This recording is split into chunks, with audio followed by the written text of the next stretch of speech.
Welcome to Geek on Film with your host, Robbie Holmes.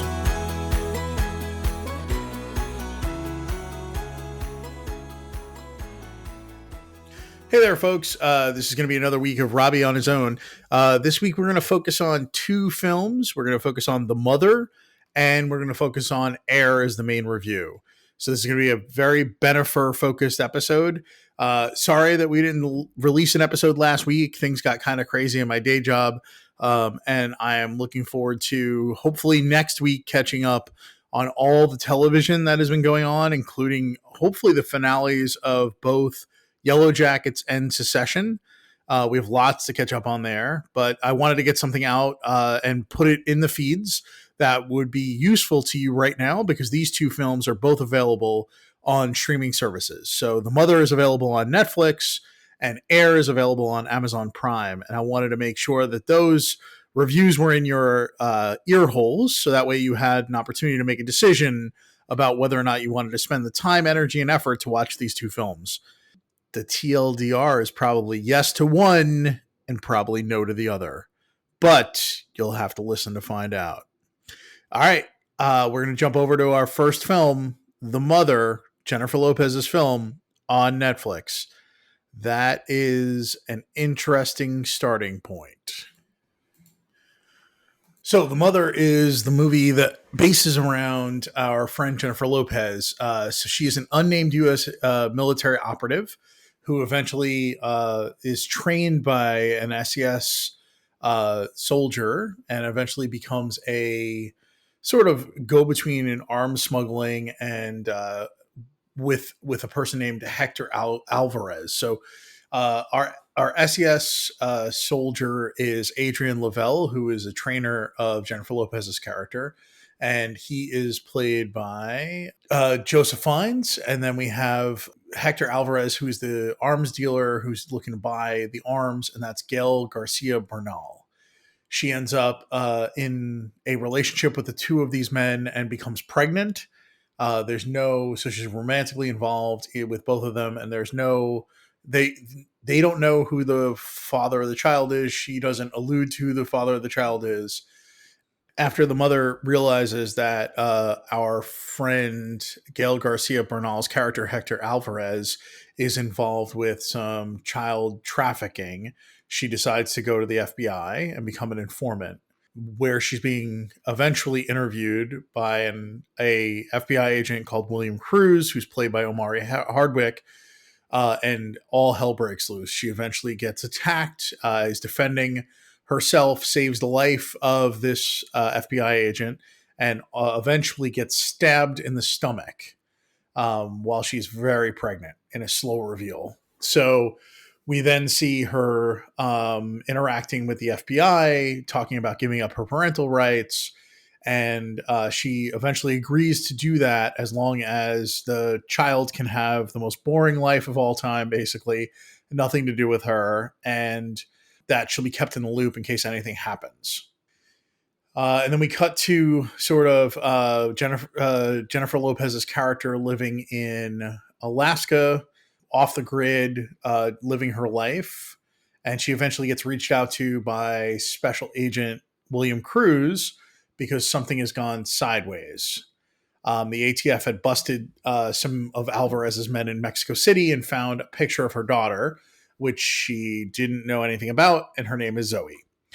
And this brings her to Ohio to protect or be a part of the defending of this of her little girl. Eventually, we see that Gail Garcia Bernal, Hector Alvarez's right hand, Tarantula, played by Jesse Garcia, who's a great that guy, who has a beautiful tarantula tattoo on his neck, grabs her and takes her away. And they track him to Cuba. And her and William Cruz are part of the team that is going to basically extract her. The sequence in Cuba is one of the least effective sequences I've seen in a very long time. It feels very much like it's shot on a backlot in like Atlanta or in LA. There's so many fight sequences here that you can actually see Jennifer Lopez's stunt double filling in. And I'm really blown away by like Jennifer Lopez is one of the most physically fit, most physically able actors we've seen to be in a movie where everything feels like it's moving in slow motion and doesn't feel like there's any actual fighting. Maybe I'm just a little bit spoiled by seeing the entire John Wick series and so many of these other films I've seen recently, but good lord, that sequence in Cuba is one of the hardest I've come across so far to really care about what's going on. While in Cuba, they catch Tarantula.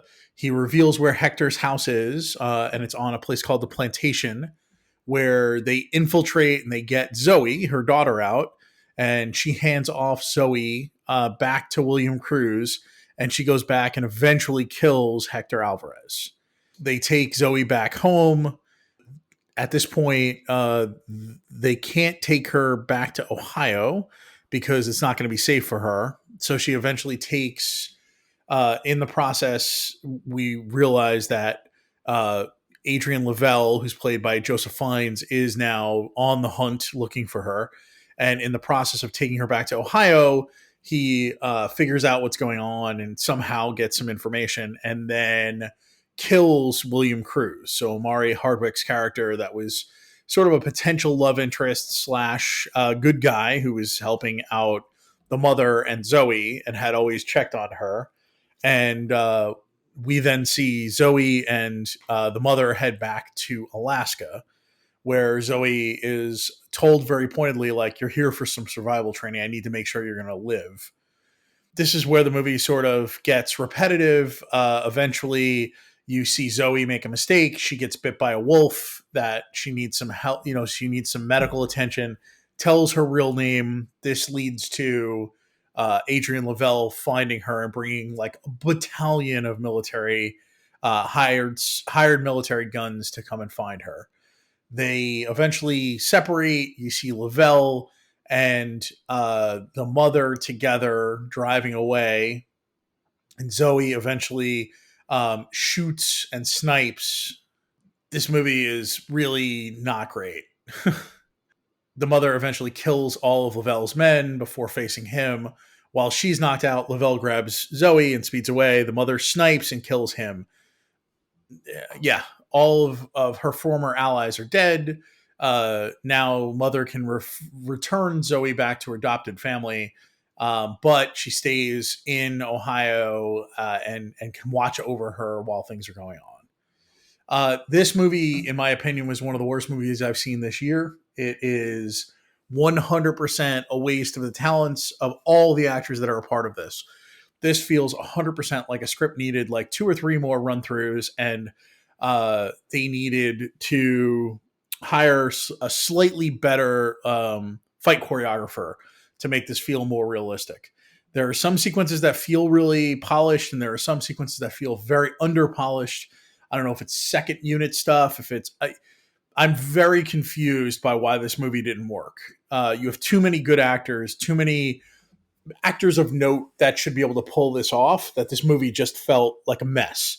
It 100% needed more rewriting. It 100% needed more polishing. And boy, the final edit probably could have taken this movie down. I was about an hour into this movie, and I was like, I cannot believe there's more than another hour left in this movie. What is the pacing of this movie? Why am I so lost in the sauce? It was a really hard movie for me to watch, and I was really bored by it most of the time. Not what I was expecting in any way, shape, or form. I think I gave this 1.5 stars on Letterboxd. If you're looking for me on Letterboxd, I'm Robbie the Geek, like I am everywhere else. So that's it for my review of The Mother. It's on Netflix right now. You can make your own determination. I think the reason to see this movie is it's cool to see Jennifer Lopez in another movie where she's going to kick some butt. The sad part of this movie is she doesn't kick nearly enough butt because the script is not great, and neither is the fight choreography or the editing. I think this movie really disappoints in ways that I wasn't expecting. I did not expect Jennifer Lopez's film to not deliver in any way, shape, or form. Okay, that's it for this movie. Let's move over to our main review of Air.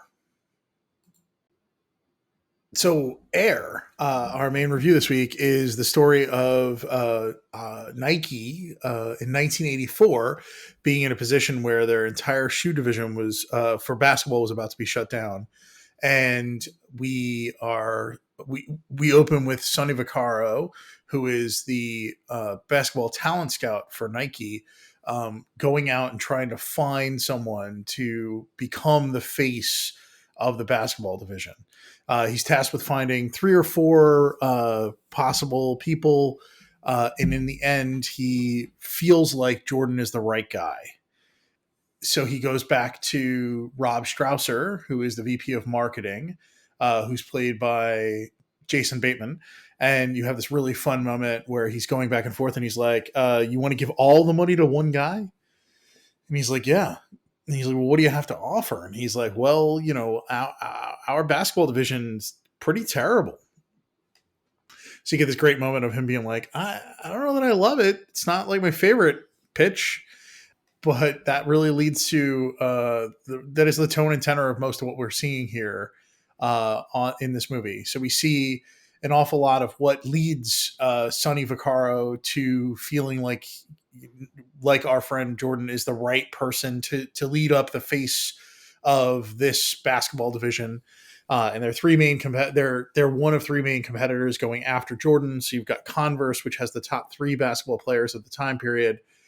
So Bird, Johnson, and I think it was Akeem Olajuwon. So he would have been number 4 in their stable, basically.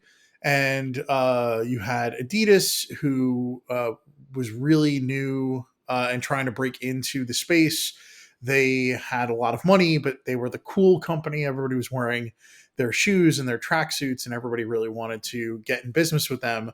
But it was kind of chaotic in the Adidas space at that moment. So what's cool is we have these like really great little small roles being played by people in this film who are willing to be a part of this. And I think that, the epitome of this is that we have like Jay Moore playing John Fisher, who is doing the negotiations within Adidas. And you have Chris Messina playing David Falk, which is Michael Jordan's agent, and has one of the most amazing epic meltdowns of all time, yelling at Sonny Vaccaro, played by Matt Damon, about what he's going to do to him if he doesn't actually sign this contract. And it's really unbelievable and powerful.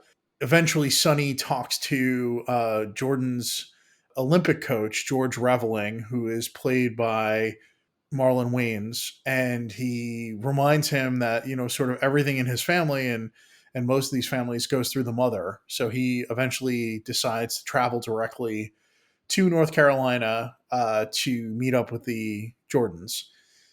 So we are finally introduced to Jordan's mother, being played by Viola Davis. And I think the side note here that's really cool is when Ben Affleck was taking this on as being the first movie that Artist Equity was going to be producing, his new production company with him and Matt Damon and Jerry Cardinal of the Redbird Capital, that one and only the single request that Jordan had, he's like, I'm okay with you making this movie, but I think you should cast Viola Davis as my mother. And that I think led to her husband being cast as the husband in this movie, which is super cool. So you've got Jules playing James R. Jordan Sr. And in this one interaction, you see Sonny Vaccaro really trying to convince her that he has Michael's best of intentions in mind, and he believes in Michael as much as she does, which is something that no one else that she's going to talk to is going to be able to explain. So that leads to a really fun, interaction where he basically lays out what's going to happen in front of all these meetings that he's about to have over at Converse and over at Adidas. And, so much so that he even says, like, the guy you're going to meet with at Converse is going to be wearing a Rolex. And, the one question you should ask is, well, how is Michael going to stand out? And then in the Adidas meeting, he's like, there's a lot of chaos in the family with the death of the father. Who's going to make the final decision here? And it's pretty unbelievable to watch this movie unfold, because you get a chance to see everything that Sonny Vaccaro said at that point was true, but he's also getting zero feedback and basically dying on the vine in Beaverton, Oregon. He's gambling every possible thing that could happen here on turning the $250,000 he had to land four basketball players to be represented by Nike for one basketball player. So you also have the number one shoe designer at Nike gets a chance to design the Nike Air, and that is an amazing sequence where you get to see for the first time the Nike get designed and become the single greatest shoe that influences everything else that's going to happen for the rest of time in basketball shoes. It's a really astounding movie. I really felt moved by it. I'm surprised how good it was, to be honest. But in the end, I think there's no surprise. This is an amazing cast with a very American story to be told. So the character that makes the basketball shoe is Peter Moore is the designer at Nike, and he's played by Matthew Mayer, which is a total that guy. When you see him, and you'd be very surprised not to know who he is, but he really embodies this, like the beauty and efficiency of creation in the basketball shoe, and it's really fun to watch. I really like this movie. I think it is really interesting to have the first movie that they are producing under Actors Equity to have the tone and tenor that this one has. So in the final act, we have Viola Davis's character, Jordan's mother, call Sonny Vaccaro and say that she believes they are going to go with Nike, but there's one omission that was obviously a mistake, which is that Michael will get a percentage of every single shoe created with his likeness. And it's so obvious an omission that it's obviously just a mistake. Where Sonny then explains that this is not the way that the basketball shoe licensing and the licensing of someone's image to be a part of marketing works. And she's like, well, it doesn't make sense. Like, my son is going to be the one that inspires people to buy these shoes. The shoe is nothing unless my son's foot is in it. And he goes back and forth with her about this and explaining it in a pretty straightforward way, explaining he wishes he could do it, but she really never takes no for an answer. She just kind of holds her ground and doesn't understand that this isn't a possibility. And also, why haven't we done this for other basketball players? So in the end, he says he'll do what he can and he'll get back to her. And he goes and talks to Phil, the CEO of the company, and Phil says, this is what needs to happen. I have your back. Like, it's up to me to sell it to the board, not you, Sonny. Tell her we'll go ahead and we'll give him a percentage. And that went on to be, the most lucrative thing in Michael's career going forward. There's all these like numbers and cut twos, and it's amazing. I think it was like 120 million pairs of Jordans were sold in the first year that he was in the NBA. And just the fact that this negotiation happened and led to him getting paid for everything that had his likeness on it, and that didn't stop the final creation of the design. We see later on that Peter Moore got a chance to go back and redesign and take the flying the airman, right, sort of the silhouette of Air Jordan, and replace the logo that was the words Air Jordan. And that became sort of synonymous with Nike from that point forward. So everything with that silhouette on it became something that Jordan was involved with, and that included clothing and everything under the Nike umbrella. I really like this movie. I think it's a pretty amazingly deep bench. There's so many actors here that get a chance to spend some quality time playing really important roles. And that we get these amazing actors to be a part of this movie is really fun. You don't see movies like this very often. I often joke that we don't see like the mid-budget, adult dramas anymore. And this one is about capitalism and about a company.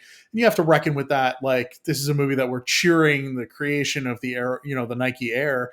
But in the end, it's a really interesting story about like equity and about profit sharing with athletes. And you can feel or have feelings about what that implication is. but I was really impressed with the movie that was created here. I think that Ben, as the director and playing Phil, is really effective across both strands. I think the ability to have such amazing actors at your disposal that are willing to be such small roles sometimes, like having Jason Bateman and having Marlon Wayans and Chris Tucker, and all these amazing actors that like normally would have to be higher billed or would have to have a bigger role. But I think the reality here is they all saw that this was a quality script and that Ben is sort of a steady hand. And with his, Oscar win for Argo and what he's been able to pull off as a director before, you really are in good hands and you expect to make a solid movie. At least that's what it feels like. It's a little bit relationship, probably a little bit reputation. And I really enjoyed it. I had a good time. I love seeing Matt Damon sort of be an everyman and, dressing in traditional 1980s, not the most flattering style for a man who has put on a little bit of weight as a paunch. And, he's great. You get a chance to see Matt Damon act from behind this sort of non-movie star looking facade. It's not a huge transformation, but it's enough to see the difference in how he carries himself and his confidence level. And, it's really impressive. I think that's it for me. I think you should go see this on Amazon Prime. I really liked it. I really feel like it was a movie that I wish I had gotten to see in the theaters, but it's the kind of movie that is really rock solid to watch on your couch with a decent television and sound system. So if you missed it, give yourself an opportunity. It's worth the time. And going with an open mind. I'm not the most like commercial guy, and it does feel a little strange to be going in to see a movie about the creation of a shoe that made billions of dollars. But the story behind it and the people who made it happen are really interesting. Okay, that's it. This is Robbie. It's been another Geek on Film, and it's geekonfilm.com, geekonfilm.com on Instagram and Twitter. And if you're listening and you'd like to reach out, please do. I'd love to hear from you. If you get a chance, some ratings and reviews are really helpful in your podcatcher of choice, especially Spotify or the Apple Podcast player. And hopefully next week we'll catch up with all the television that's been going on. We'll close out a whole bunch of things that are landing, including Succession and Yellow Jackets. No surprise, both are pretty good. I look forward to talking to you next week. This has been Robbie. Bye-bye. This has been a Geek on Film podcast. Thanks for joining us. See you next time.